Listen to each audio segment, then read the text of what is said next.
Media আসা বা চলচ্চিত্রে কাজ করা অনেক মানে আশাটা অনেক ইজি হয়ে গেছে। সেই সময় অতটা ইজি ছিল না, অনেক কঠিন ছিল। সেই সময় চলচ্চিত্রে কাজ করাটা মানুষের স্বপ্নের বাইরে ছিল। মানে আন্তরিকতার অভাবটা রয়েছে। আর অ্যাজ ইউজুয়াল সবই চলচ্চিত্র জগৎ আগেও যেমন ছিল এখনো তেমনই আছে। ভালো কাজের সংখ্যা কমে আসার এটা একটা বিশাল কারণও মনে হয় যে আন্তরিকতা না থাকলে আসলে ভালো কোনো জিনিস হয় না। অভিনয় জগতে যখন এসেছিলেন আপনি, এই অভিনয় জগতের শুরুটা কেমন ছিল আপনার? তখন তো প্রযুক্তির এই সহজলভ্যতা ছিল না। তো কিভাবে আপনি শুরু করেছিলেন? না, আমার শুরুটা হয়েছিল 1991 সালে। গভর্নমেন্টের একটা প্রোগ্রাম হয় নতুন মুখ। সেই নতুন মুখ ইন্টারভিউর মাধ্যমে আমি সিলেক্ট হয়ে তারপরে চলচ্চিত্রে আসা আর কি। তারপর থেকে এ, কেমন সময় কেটেছে বা চর্চার জায়গাটা কেমন ছিল আপনার? আপনারা কিন্তু পরীক্ষা দিয়ে এসেছেন। হ্যাঁ, কেউ কিন্তু মানে এই যে নতুন মুখের সন্ধানের বিষয়টা কিন্তু অনেকে অন্যভাবে দেখে।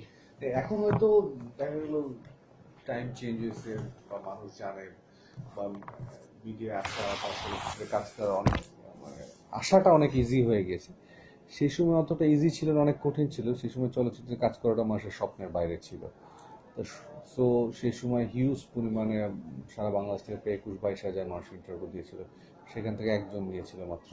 হয়তো আমার সৌভাগ্য, মানুষের ভালোবাসার কারণে, আল্লাহর সৃষ্টিকর্তার রহমত ছিল বলে হয়তো আমি চান্স পেয়েছি এখানে কাজ করার।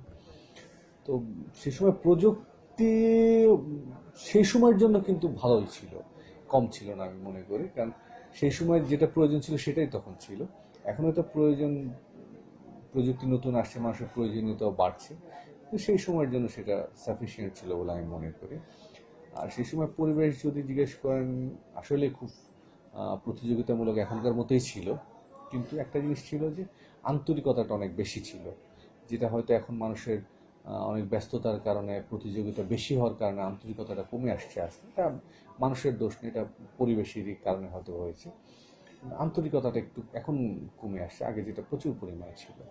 আপনি তো বলেই দিলেন, তারপরেও জানতে চাই যে তখনকার সময় মানে এই চলচ্চিত্র জগৎটা আসলে কেমন ছিল, মানে সেই সেই ছিল যেমন ছিল আর বর্তমানে যেমন আছে, দুইয়ের মাঝে আপনি পার্থক্যটা কি দুয়ের বলবেন? মাঝে পার্থক্য শুধু একটাই, আমি যেটা বলবো সেটা হচ্ছে মানে আন্তরিকতার অভাবটা রয়েছে। আর অ্যাজ ইউজুয়াল সবই চলচ্চিত্র জগৎ আগেও যেমন ছিল এখনো তেমনই আছে। মানুষজন, সেই মানুষজন রয়েছে, কিছু মানুষ হয়তো আমাদের ছেড়ে চলে গিয়েছেন চিরদিনের জন্য। তবে এখনো যারা রয়েছেন বা নতুন যারা কাজ করছেন, সবাই নতুন, একদিন না একদিন নতুন আসবেন, পুরনো চলে যাবে। জাস্ট মানে আন্তরিকতার অভাবটা একটু রয়ে গেছে, যে যেন হয়তো আহ, ভালো কাজের সংখ্যা কমে আসার এটা একটা বিশাল কারণও মনে হয় যে আন্তরিকতা না থাকলে আসলে ভালো কোনো জিনিস হয় না। হ্যাঁ, ভালোবাসা ছাড়া যেমন কোনো জিনিসের সৃষ্টি হয় না, সেরকম আন্তরিকতা ছাড়াও ভালো কোনো জিনিস আমি মনে করি না যে সম্ভব। হ্যাঁ, সেই সময় হয়তো ছবির সংখ্যা বেশি ছিল, এখন একটু কমে আসছে।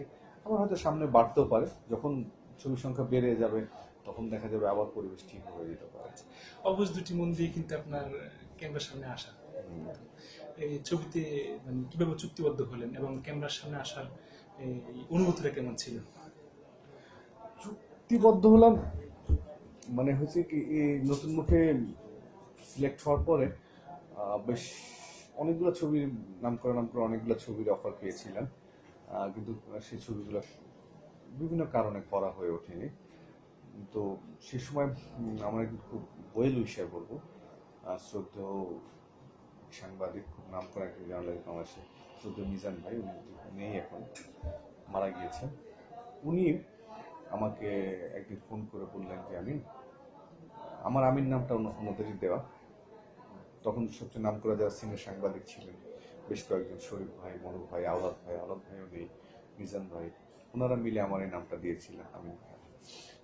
তো মিজান ভাই একদিন আমাকে বললেন যে সনি সিনেমা হলের মালিক ছিলেন মোহাম্মদ হোসেন, উনি একটা ছবি বানাবেন নতুনদেরকে নিয়ে, ও খুব বিগ বাজেটের, গল্পটা পিওর রোমান্টিক গল্প, তুমি এই কাজটা করো। অবুঝ দুটি মন। হ্যাঁ, বুঝতে গল্পটা করো, যেহেতু বিগ ব্যানার, বিগ বাজেটের ছবি। আমি বললাম, ঠিক আছে, আসেন আপনার বাসায়। তারপর জনাব মোহাম্মদ হোসেন সাহেব, যে ছবি পরিচালক এবং প্রযোজক, মিজান ভাই, ওনারা সব বাসায় আসলেন, গল্প শোনালেন। তখন তার অত গল্প বুঝি না, একদম নতুন। তারপর শোনালেন, শুনলাম, ভাল লাগলো, তাদের কথাবার্তা ভাল লাগলো, তারপর ছবি করা। এই যে প্রথম যে ক্যামেরার সামনে আসলেন, তো এই অনুভূতিটা কেমন ছিল? আমি বুঝিনি প্রথম যেদিন ক্যামেরার সামনে প্রথম শট দিয়েছি আমি নিজেও বুঝিনি যে আমার শট হয়ে যাচ্ছে। একটা জাস্ট একটা দৌড়ানোর শট ছিল, যে সকালে মর্নিং জগিং করছি এরকম একটা শট। তো আমাকে বলে যে তুমি ওই দিক থেকে দৌড় দিয়ে আসো। তা আমি মর্নিং জগিং করতে করতে করতে করতে আসলাম, বললো কাট ওকে। কি ওকে? বলে শর্ট হয়ে গেছে। এই মানে আর কি। আপনাকে বলে নাই যে বলে এটা- নাই, যে বললে যদি আমি নার্ভাস হয়ে যাই। আচ্ছা, মানে তখনকার পরিচালক একটু বুদ্ধিমান ছিলেন। হ্যাঁ, যে একটা নতুন শিল্পীকে নিয়ে কিভাবে হ্যান্ডেলিং করতে হয় এটা খুব ভালো মতো জানতেন তারা, যে কিভাবে ট্রেনিং দিতে হয়, বা শুধু অভিনয়ের ট্রেনিংটা না, সে লং রানে যাবার জন্য যে ধরনের ট্রেনিং দরকার একটা শিল্পীর, যা শেখানোর দরকার সেগুলো সবই শেখাতেন তখন। আপনি বলেছেন যে 91 সাল থেকে আপনি অভিনয় জগতে আসছেন, দীর্ঘ পথ, প্রায় 20 বছর, মানে 2 দশকের কাছাকাছি সময়। না সরি, প্রায় অলমোস্ট 25 বছর হয়ে গেছে আমার। 25 আমার প্রথম ছবি রিলিজ ছিল অক্টোবর 93 1 অক্টোবর 1 তারিখে। তারিখে। 25 বছরের যাবত আপনি এই জগতে এখনো আছেন।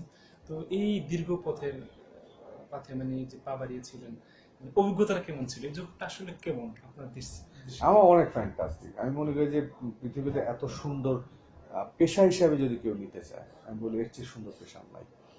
একটা চ্যালেঞ্জিং পেশা, প্রত্যেক দিন নতুন নতুন সমস্যার মুখোমুখি হতে হয়, নতুন নতুন সৃষ্টির সামনে দাঁড়াতে হয়, নতুন কিছু তৈরি করার সামনে নিজেকে স্থাপন করা যায়। এই যে একটা আনন্দ, এই যে একটা মজা, প্রত্যেকটা জবেই কষ্ট আছে, এই যে এই জবে অনেক কষ্ট আছে, কিন্তু এই কষ্টের মাঝে একটা জিনিস কি, প্রত্যেকদিন নতুন কিছু সৃষ্টি করতেছে।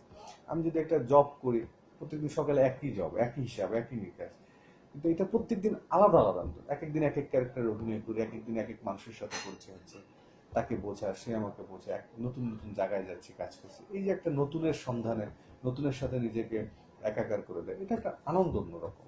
আচ্ছা, এই মানুষগুলো কেমন ছিল বা আছে? প্রত্যেকটা মানুষের কি কি আমি কিভাবে দেখি এটার উপরই ডিপেন্ড করে। আমি যদি একটা মানুষকে ভালো মনে করি যে সে ভালো, তাহলে সে ভালো। আমি যদি মনে করি যে না মানুষটা খারাপ, তাহলে মানুষটা ভালো।